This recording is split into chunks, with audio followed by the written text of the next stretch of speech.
I once heard of an alcoholic who was only able to begin to heal from his alcoholism when he admitted that he enjoyed getting drunk. There's something in the honesty of admitting that this sin gives me something that may be the first step to healing. When it comes to pornography and masturbation, the reason this is such a trap for young men isn't because we hate doing it and it doesn't give us any pleasure anyway. No, it does give us pleasure, and we need to admit that. Think of the two ends for which you and I were created, or at least two of the ends.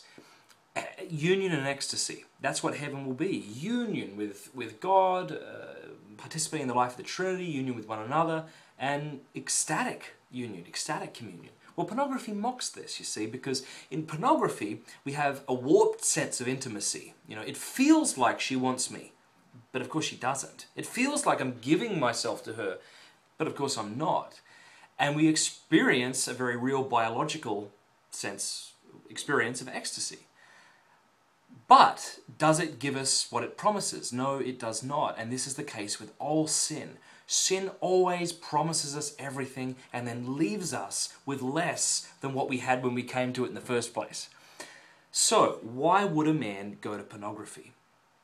Well, he might go to feel some sense of peace. You know, maybe he's stressed out at work or school and he goes to pornography thinking if he masturbates he'll at least experience some peace. But the opposite happens, doesn't it? He ends up agitated, guilt-ridden.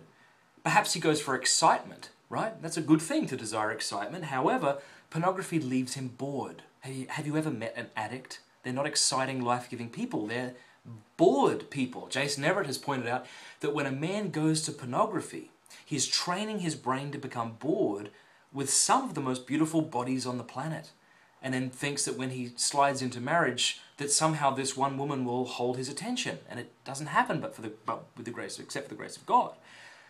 He in a sense becomes a mental polygamist. Well, why else do we go? Well, we might go because we want to be free. I want to be free to do whatever I want. I don't need the church telling me what to do, and I don't need you telling me what to do. But what happens is he becomes enslaved and addicted.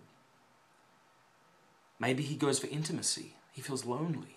He goes, as I mentioned in the beginning, that sense of intimacy. But what ends up happening is he becomes ever more isolated, sinking into the illusion of a fantasy world. G.K. Chesterton said that every man who knocks on the door of a brothel is really looking for God. And that, I think, can be said also about the internet. Every man who clicks on this mouse, you know, not just this mouse, your mouse too, is looking for God. But if you look for God in distorted desire, it doesn't work. I think another reason we go to pornography is to have our masculinity validated, our masculinity affirmed, because if we're to be honest, I don't think there are many things that affirm the strength of a man than when a woman wants that strength. But what ends up happening is we become emasculated. Raquel Welch, who was a so-called sex symbol in the 1970s, I think, recently came out and said that pornography has annihilated men, that the era of pornography has annihilated men.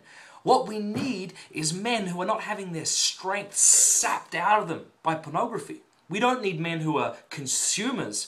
We need men who are providers of strength. Okay. I want to challenge you to think about this. How does sin promise us everything and then leave us with nothing? How does porn promise to deliver and then fail to give anything in return? And if appropriate, perhaps discuss with each other how this has been true in your life. Thanks.